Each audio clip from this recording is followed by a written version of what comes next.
Teamwork, Zoom, Skype et autres applications pouvant servir de cadre pour les appels vidéo sont aujourd'hui au centre de toutes les discussions dans les maillons de la chaîne éducative avec le téléenseignement, la chaîne professionnelle avec le télétravail, pour ne citer que celle-ci. Les populations camerounaises et particulièrement les jeunes essayent autant que possible de s'arrimer à cette nouvelle formule imposée par Dame Covid-19 depuis plus de 4 mois. Teamwork, Zoom, Skype et autres applications pouvant servir de cadre pour les appels vidéo sont aujourd'hui au centre de toutes les discussions dans les maillons de la chaîne éducative avec le téléenseignement, la chaîne professionnelle avec le télétravail, pour ne citer que celle-ci. Les populations camerounaises et particulièrement les jeunes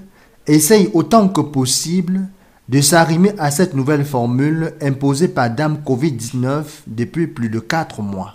Une donne qui semble être une véritable surprise si on se réfère aux différentes réactions des utilisateurs. Que ce soit la migration vers le dépôt des dossiers pour les concours en ligne, les cours en ligne pour les élèves et étudiants et les téléréunions en entreprise, la plupart de ces acteurs semblent bien être perdus dans ce monde qui pourrait ne pas être le leur. Avec raison ou pas, l'on est tenté de se demander s'ils ont été préparés à entrer dans cet univers. Et pourtant, se glanait-on d'être le pays en Afrique centrale le mieux huppé en informatique et dans la mise en place des meilleures plateformes numériques. IAI, AUF, Youth Connect et autres programmes ont été mis en place pour accompagner les jeunes, mais jusqu'ici, les résultats de leurs actions semblent se fouiller comme un grain de sable dans la mer. La venue du Covid-19 aurait-elle permis d'effectivement évaluer le poids des uns et des autres? On s'interroge tout simplement. De l'autre côté, si cette donne profite aux plus nantis, car pouvant s'offrir autant de gigas d'internet, de vrais téléphones et vivant sous le soleil humain à leur souhait, certains quant à eux croupissent en périphérie, dans l'obscurité, et manque le minimum pour s'offrir un téléphone Android,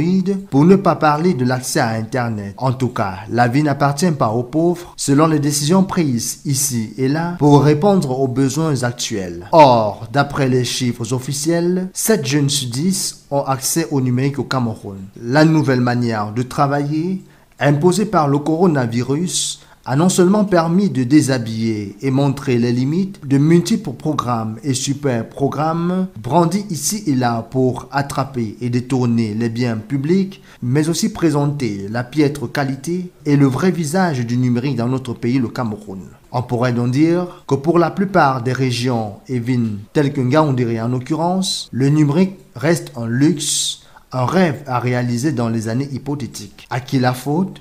L'avenir dans sa justice nous situera.